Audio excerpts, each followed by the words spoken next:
Hello beautiful soul! Welcome back to my channel. This is my channel from Japan, Kabayan Aquarius. This reading is for you. Tingnan natin ang iyong March 2025.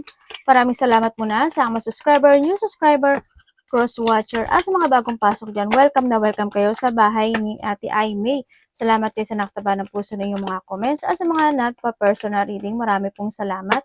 Kung gusto nyo na energy nyo lang talaga, ang gusto nyo makuha natin, all the details is in description below. Pakicheck na lang.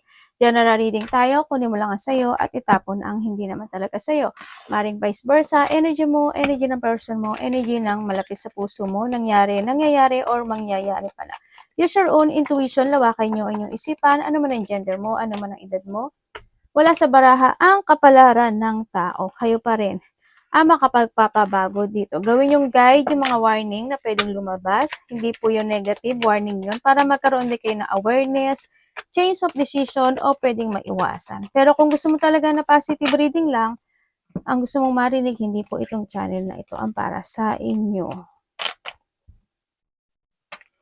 Aquarius. Okay, kahit na may mga problema, don't stop. Climbing toward to success. Ano yung sa point na marami kang iniisip din, ano? Marami may mga iniisip or may mga obstacle or may mga balakid na nagaganap sa buhay mo. But don't stop. Ang sinasabi dito kasi, you're climbing toward to your success. May mga excitement din ako na nakikita sa'yo. No? And then also, sa iba is may mga hidden secret na pwedeng maka-harm sa'yo. Pwedeng nahando yung point na alam mo sa sarili mo na hindi naman negative thought, pero alam mo sa sarili mo parang halimbawa yung karelasyon mo o yung mga person who's connected sa'yo na, na alam mo sa sarili mo na parang iniiwasan ka, ayaw sa'yo, galit sa'yo. Yun yung, alam mo yun, yung isa yun sa nakakapagpagulo sa'yo, no? Pwedeng nandun sa point na yun. Kaya may mga tao na may utang sa'yo o yung mga kaibigan mo yan o nasa paligid mo. But wag ka daw ma-distract, ganyan. Tuloy-tuloy lang, no? Sinasabi dito. Kumbaga, may mga katotohanan talaga na we need to accept. No? Masakit man o hindi. Pwede rin na sa iba sa inyo is yung mga hidden secret na pwedeng malaman nyo this time. No? Pwedeng, halimbawa, marami kasi, pwedeng yung hidden secret na yon is makakabuti. Pwede rin na makakasama kasi we have also the excitement din kasi kaya na pwede yung when it comes to, sa makakabuti is ma-excite ka dun sa sitwasyon. Alam mo, mga hidden secret na lumabas yung talent, may mga bago kang ginagawa this time, pwede na doon sa point na yun. Or sa iba dito is mga sa bad side naman siya, no? Yung mga katotohanan na nakapagpapagulo sa yung isipan. Ganyan. And a great passion. Ando yung sitwasyon by this March or maybe now, ginagawa mo na yon, may mga, you're doing your passion. Nandun ka sa point na yun, may mga bagay ka siguro na gagawin or a-actionan or i-move or nandun yung point no, na magiging more on adventurous ka this time. May mga bagong susubukan ka or may mga changes or umpisahan ka na gagawin. Pwedeng sa karelasyon din also to, no, the tulip. Pwedeng na yung point na may tao na darating sa buhay mo na makapagbibigay sa iyo ng excitement or may mga sitwasyon na bagong gawain na nakapagbibigay sa iyo ng excitement kasi andito rin si excitement. Ay mag-ingat ka o meron kang prying pan.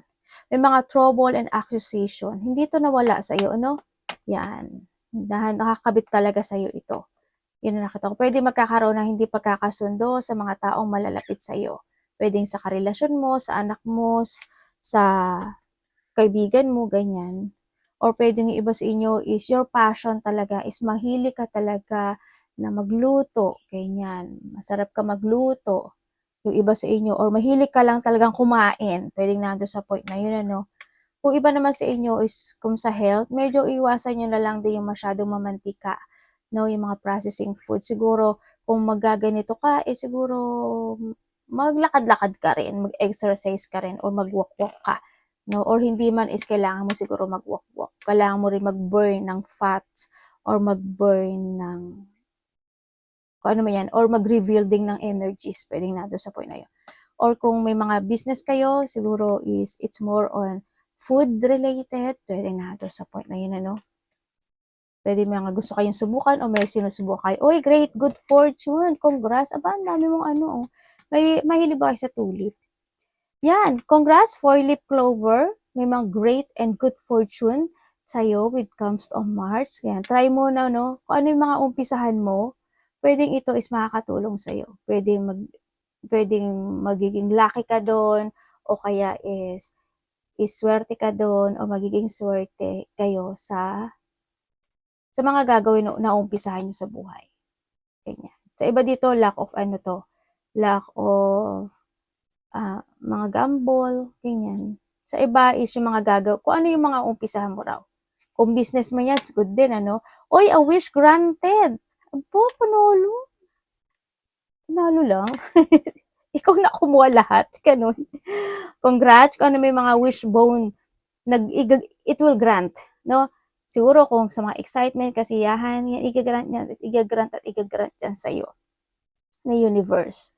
Yan, kasi andyan si good fortune sa'yo. May mga kahilingan ka na makamit. And celebration, fun, and enjoyment. Siyempre, nandun pa rin yung enjoyment. Siguro nga may mga extension na, kasi sa birthday, baka may mga extension, may mga celebration pa rin na magaganap, or nandun yung point na because magagrant yung kahilingan mo, because of the fortune, the luck na meron ka, o yung mga gagawin mo, actionan mo, is you will enjoy it, no? Na magsasucess siya siguro dito sa iba sa inyo. May mga ise-celebrate daw kayo. May mga makakaramdam ka na enjoyment and happiness situation. And June, baka may kakilala ka na June ang birthday, or nando yung point when it comes to June is the 6 hours, 6 days, 6 weeks, or 6 months, or by June. Ganyan, may mga something happen of growth situation, kasi sa flower din kasi ito, beautiful things happen, no? Kumbaga, when it comes to June, kasi an angel then is someone's protecting you then dito sa situation. Pwedeng your guardian, or kung sino man yan na nagprotect sa'yo. Hando in the vice versa is may mga sitwasyon ka na pinoprotektahan. Pwede mga anak mo, kapatid mo, karelasyon mo, or you need to protect yourself. Kung titignan ko kasi dito, it's all ikaw lang to, no? Andun yung point din na kailangan mo rin protektahan yung sarili mo. Kasi andito si tankard, ibig sabihin, more plenty of water than sa mga soft drinks man yan, o ano, tsaka mga kinakain, o iniinom mo, you need to protect din kasi dito sa sitwasyon. Kumbaga, andun yung point na kailangan mo talaga na maglakad-lakad, magpa-araw ka, ganyan. Or kung ano may yung mga makapagbibigay sa'yo ng saya, ganyan. Hindi makakapagpapastress sa'yo, gawin mo, no? Naku, may lalaki. Older man, dealing or relationship with an older man. Pwedeng ikaw ito or someone who's connected sa'yo. Baka ito rin yung sinasabi na you need to protect yourself sa kanya. Or maybe, in the vice versa, itong tao na to is they want to protect you. Kasi andito rin si Tulip. No? Or kasi nandito kasi si frying pan sa iba sa inyo is this person, kung sino man siya, is pwedeng isa siya sa nagiging blockade sa buhay mo, or isa siya sa nagkaroon kayo ng hindi magandang sitwasyon in the past, and then nandun yung kahilingan. Pwedeng nandun sa point na yon. Kaya mag-ingat ka na lang, mas habaan mo na lang yung pasensya mo, no, dito. Kasi babae man siya o lalaki dito sa sitwasyon, kasi the frying pan also is lahat nahandyan, di ba? Kumaga lahat ng rekado nahandyan. Babae man o lalaki, silahis, kung ano man yan. Kaya you need to protect yourself din, no? Kasi andito rin si Tulip, na handun yung mga conflict situation o mga hindi pagkakaintindihan ako nakikita sa'yo, no? Pwedeng nandun din yung point na isa itong lalaki ito na magkakaroon kayo ng connection or union. Baka may mga kainan, inuman, mag-chill-chill, kasi andito rin naman to. In a good way naman to, no? Yan. Baka itong lalaki na to is either may hihilingin sa sayo, or siya yung magbibigay ng iyong kahilingan sa buhay. Pwede na doon sa point. So, iba dito, this is a new person. Ibig sabihin, may new person na pwedeng makilala nyo sa buhay nyo. Sa mga single dyan, at yung mga naghahanap, no? But you need to be very careful. Kasi why? Kasi meron tayong frying pan. Meron tayong June. You need to protect slowly but surely. Para make sure lang tayo na hindi ka mag-miss or hindi ka masaktan, no? nasa inyo pa rin. Kailangan pa rin is may boundary. Kumbaga, dito rin yung point na pagdating dito, or dito is may tao na hihingi sa'yo ng tulong. Or may tao ka na tutulungan. Or may hihingan ka ng tulong. Vice versahin mo. Handun din yung pagiging yung helping hand mo. Ganyan. Pwedeng nandun ka sa point na you are the person who can heal a situation, you can heal a person, ganyan. Pwedeng you are the nurse, doctor, teacher, healer, advisor, servitude, alliance, nagsisilbi sa simbahan, pwedeng ganun, o may mga pinamumunuan sa simbahan, may mga ganun, o yung mga pagka-leadership situation, sa iba sa inyo. Mahilig tumulong din. Uy, patay tayo dyan, attention, may mga protest situation, kung ano man yan, pwedeng may mga tao na magpuprotesta sa'yo at ayaw sa'yo. Parang ngayon kasi andito rin si frying pan. Lagyan na nga natin si frying pan. Yan, maaari na doon sa point na yon or nahandoon yung mga inadequacy or mga unit, kailangan mo rin dito ng attention, no? Kasi andito na si June tsaka si frying pan siguro, or andito si Tulip. When it comes sa attention, siguro sa sarili mo, yeah, you need to take good care when it comes to yourself. Iniinom mo, kinakain. Or nandun yung mga tao na magpuprostesta or mga taong may sama at galit sa'yo. Pwedeng ikaw ito sa kanila or siya ito sa'yo. And syempre is meron tayong mga unconditional love and be loved. Pwedeng iba sa inyo is nandun yung point na may tao na kailangan ng self-care. Sa iba naman sa inyo is may tao na kailangan ng attention. Maybe ikaw or someone, kailangan niya ng care, kailangan niyang love, or kailangan niya ng caring talaga, no? O kailangan niya talaga ng attention. Baka kung saan na siya napapariwara or kung ano man yan, no? Kung ano man yung sitwasyon na yan. Or nahando yung point na magkakaroon ng sitwasyon ng rebirth situation sa iba sa inyo. Pwede iba sa inyo, may mga buntis, ganyan. O may mga manganganak, mga animals man yan, yung alaga yung hayop or someone is connected sa'yo, pwedeng nado sa point na yun. Or when it comes sa business, is nandun yung point of idea na you want ng magtayo ng business. May mga idea ka na naisip, pwedeng ganun. And nandito rin si real estate, nandun yung point na maaring yung iba sa inyo is nag-iisip kayo na bumili ng mga property, no, or may mga binili kayong property, yan, ng mga bahay o lupa, o kaya nandito yung point, kasi dito rin to, maaari may mga pag-uusapan kayo related to your territorial. Bahay, lupa, o mga territorial nyo, no, kung saan man yan. Mga hindi pagkakasunduan, and then also, is this a house din kasi, is mga hindi pagkakasundo, sa loob ng bahay, or sa mga taong connected sa'yo, kasi andito rin si frying pan.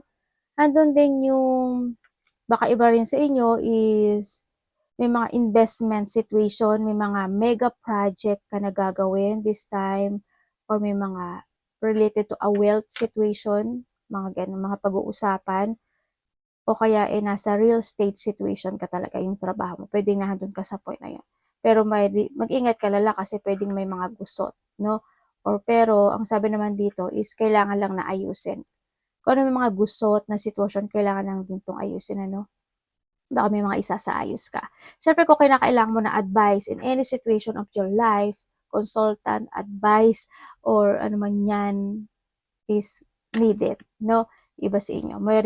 Pwedeng hihingi ka sa kanya, or may tao ka na magbibigay ka ng advice sa kanya, or may magpapacoach ka, no? Yan.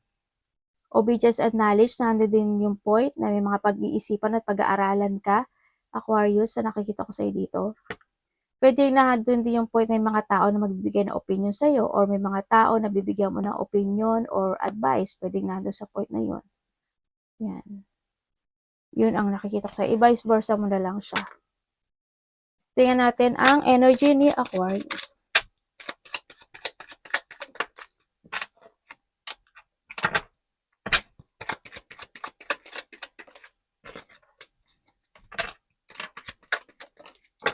Okay, when it comes sa energy mo is,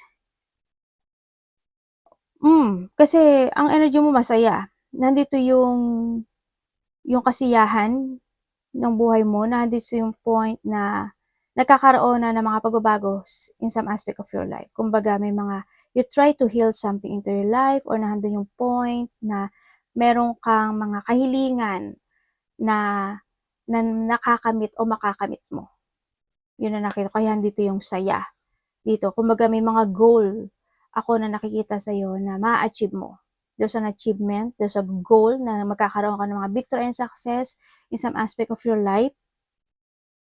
Andun naman yung satisfy sa meron ka ngayon, material, spiritual, kung saan aspeto ng buhay mo, yan ang nandun sa point na yun. May mga reward and also this a positive outcome din ako nakikita, kaya din yung saya. No? May mga excitement eh.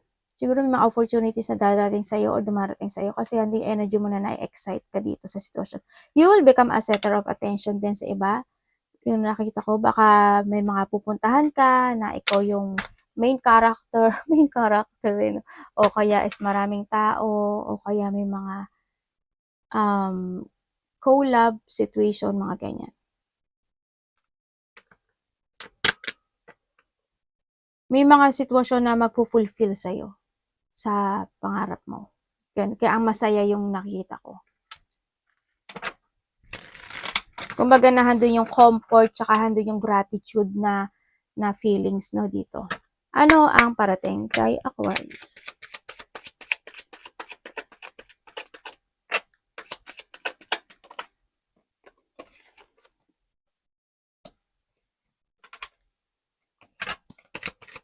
Ano yun?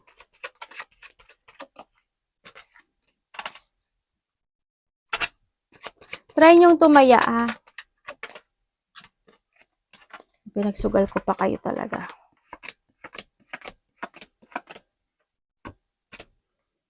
Okay, parating sa'yo, meron ka daw ikagugulat, ikabibigla, o ikakashock na isang sitwasyon sa buhay mo. Pwedeng ito is magagaling sa isang mas bata sa'yo, or maybe manggagaling siya sa either to a text message, news, or communication. Yun na nakikita ko dito. Pwedeng sa kapamilya din, no? Sa iba sa inyo. Hindi ko alam in what way Yun na nakikita ko dito. O kaya halimbawa, basta may mga, halimbawa sa iba is nandun yung point na meron kang tao na hindi nakikita, hindi sa'yo makikita mo siya. Pwedeng nandun sa, or may tao na hindi na sa'yo kumukontak, this time is kukontak sa'yo. Pwede gano'n. Kung ano man yung ikakagulat, ikakashock, o ikabibigla mo niyan. No? Nandun sa point. Also, parating sa'yo is magkakaroon, may mga union no? Pero ang daming tao. Ba't ang daming tao? Maraming tao, hindi ko alam why. Ang nakita ko pero maraming tao. Ako nakikita sa'yo. Magkakaroon ka ata ng communication sa mga tao. Pwedeng family, pwedeng may union, pwedeng, alam mo ba may dalawang bata? Apat actually to, no? Apat na tao. Ako nakikita. Hindi ko alam kung is this a family member or kapatid mo man siya or ganyan. Pero ang daming tao. May mga union, meron ding commitment, ako nakikita, or may tao na, kasi magkakaroon ng open communication Nandun yung a group of people, no? May nakita akong group of people dito, sa nakita ko dito. Hindi ko alam kung sino yun, sa'yo. Pero may nakikita akong mga ganon. Kasi may mga union, pag-uusap, tsaka pagkakasundo. Yan. Sa iba naman sa inyo is, parating sa inyo, may paghihintay Parang may hinihintay ka or someone is waiting, naghihintay sa'yo. Nakausapin mo siya na makapagkita ka or union or makipagkasundo ka. Or ikaw ito sa kanya. Pwede nandun sa point na yun, no? Sa iba naman sa inyo is, within the 11 days, 11 weeks, 11 months, is may tao na ko-connect sa'yo. Or either makikipag-usap sa sa'yo or ko-connect ito or magte-text siya sa'yo. Or ikaw ito sa iba sa inyo, someone spying. Ibig sabihin, either you're spying or may nag-i-spy spy sa'yo. Vice versa mo, kasi hindi ko lang binanggit ang pangalan mo. Yung iba kasi dito is, ang nakikita ko is merong pagdadalawang isip sa isang sitwasyon sa buhay mo. Mayroon kang pag-iisipan na magdadalawang isip ka. Kasi nandun ka sa point na you don't know how to proceed. May doubt sa iba. You don't know how to proceed if you take it action or not. If you deciding to stay or if you want to go. Handun yung anticipation, handun yung mga options sa buhay. No? Nagkakaroon ka ng option. Pwedeng nandun sa point na may mga bagay ka na dinidiscover mo pa this time or may mga pagpe-prepare na ginagawa. Sa iba, nagkakaroon lang kayo siguro na two-path situation, ganyan. Kaya nandun yung pagkalito. Ako nakikita sa iyo. So, kung sa trabaho, yes, mayroon, no. Kung gusto niyo ng trabaho, mayroon nakikita akong trabaho. Ano ba ito? May balahibo pa. Iba dito may hinihintay. Nagkakaroon ng mga pag-analyze or may mga bagay na gusto i-progress. Dapat iwasan.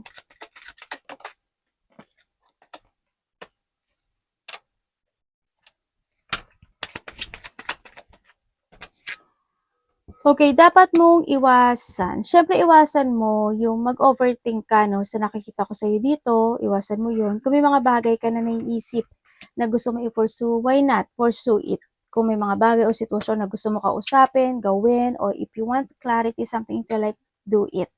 Ganyan. Iwasan mo yung mag-doubt ka, iwasan mo lack of clarity, lack of focus, or lack of idea ka. Ang sinasabi dito, wag mo rin kakalimutan yung sarili mo palagi, no?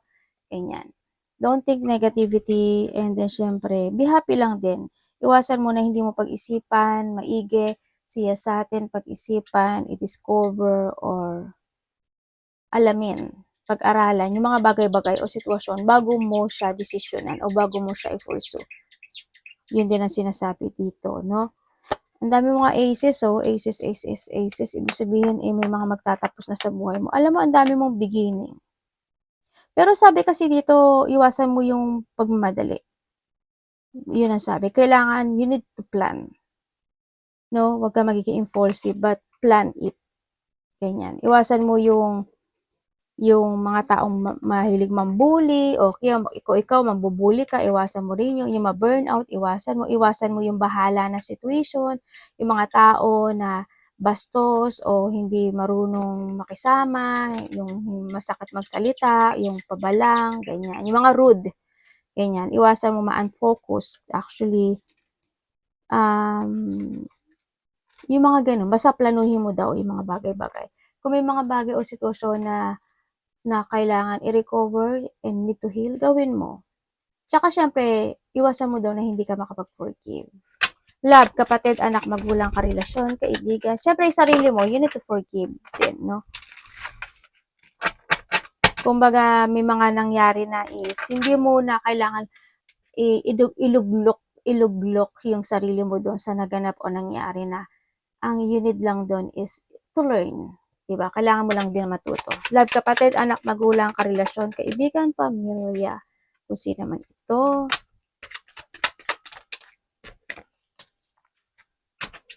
Ha? Sabay ganun. Napaha ako tuloy ah. Ha? Ha? May balahibo. Okay, when it comes sa mga single, mag-ingat talaga kayo sa single, ano? Kasi baka mapunta ka sa third-party relationship. Or ikaw is isa ka sa pagpipilian. No? Ganyan. Masakit yun. Siyempre. Yung pala ikaw to, no? And then, kung kayo naman sis nagkahiwalay, oo, nagkahiwalay kasi nagkaroon talaga ng third party. Actually, ano pa, no? Parang, alam mo yung humaba pa yung sitwasyon. Kumbaga, siguro handun din yung pagtitiis pa sa naganap o nangyari. Pero alam mo yung naging sobrang struggle yung situation na to. Sa nakita ko dito, handun din yung pag-iwan sa ere, talagang meron talaga, no? Kasi, alam mo yung tao na to is, actually, naging matagal din kayo nito, no, sa iba dito. Na-attract kasi siya sa iba, dito sa sitwasyon na to. Yun na nakikita ko, no? Nandun yung attraction with someone na maaring matagal na rin niyang kilala yung tao na yun. Pero pinahalagahan mo yung tao na to Pero wala eh, wala talaga. Syonganay tayo dyan kasi andun rin kasi talaga yung pagsisinungaling. Yan. Pero ginawa mo naman din yung lahat. At least ginawa mo yung lahat, diba? Sana natuto ka na rin sa sitwasyon. You're doing your best naman eh, kahit papaano or vice versa. Kung kayo naman in-connected nitong tao na ito, kung wala naman kayong third party, is nandun naman yung sitwasyon na you try your best to make it balance this connection. Nandun yung communication, nandun yung commitment talaga, nandun yung connection yung dalawa. Kumbaga, handun na naman yung pagbabanding ng inyong dalawa. You're doing your responsible dito sa tao na to. Naghando naman yung pagtutulungan kahit pa paano nagkakaroon din naman ng developing pagdating sa mga bagay o sitwasyon kung saang aspeto ng buhay mo yan. Pwedeng kung wala talaga kayong third party, pwedeng isa sa inyo is medyo low energy kasi ako nakikita. Pwedeng nandun yung point na may sakit o yung mga nararamdaman na pain, ako nakikita. Yun. Kung may mga third party, oo, meron na, meron na, meron. Sure na sure si ate, ya. Oo, kita-kita naman. Meron. Pero nasa sa inyo pa rin yan. Kasi alam mo yung mga point. Sa mga nagkahiwalay, handun pa rin yung point na maaring isa sa inyo is kahit na sabihin nyo na accept nyo na yung mga naganap o nangyari sa mga nagkahiwalay, nandun pa rin yung point na sometimes hindi mo pa rin makalimutan. Or siya ito, no? Sa may mga third party naman dyan, siguro nandun talaga yung sometimes you feel rejected and you feel abandoned pagdating sa sitwasyon. Pero alam ko na alam niyo naman na kung ano gagawin niyo sa may mga third party dyan. Money. Ano ba yun?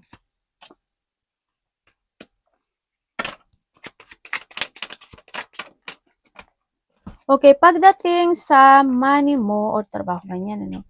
Pagdating sa money mo is nagkaroon ng mga uncontrolled or magkakaroon ka ng mga uncontrolled situation pagdating sa money. Pwedeng biglang gastos, gagastos, maglalabas, no?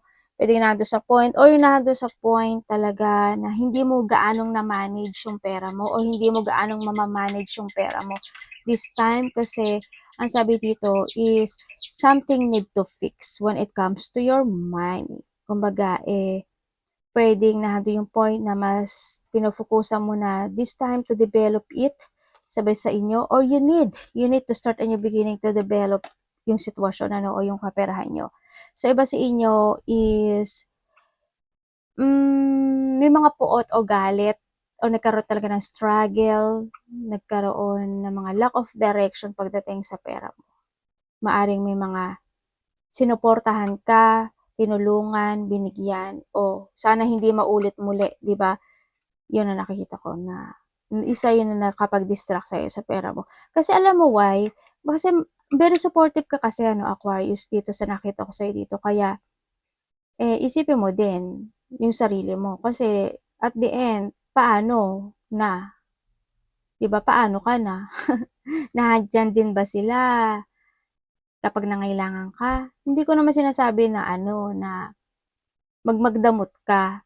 Pero kailangan mo rin na magkaroon ng balancing and control pagdating sa pera mo. Isipin mo pa rin yung future mo, 'di ba? Huwag ka magpapaabuso. Mag-ingat ka na lang, no? Advice. Hinta mo, nagalit yung anak ko. Anak.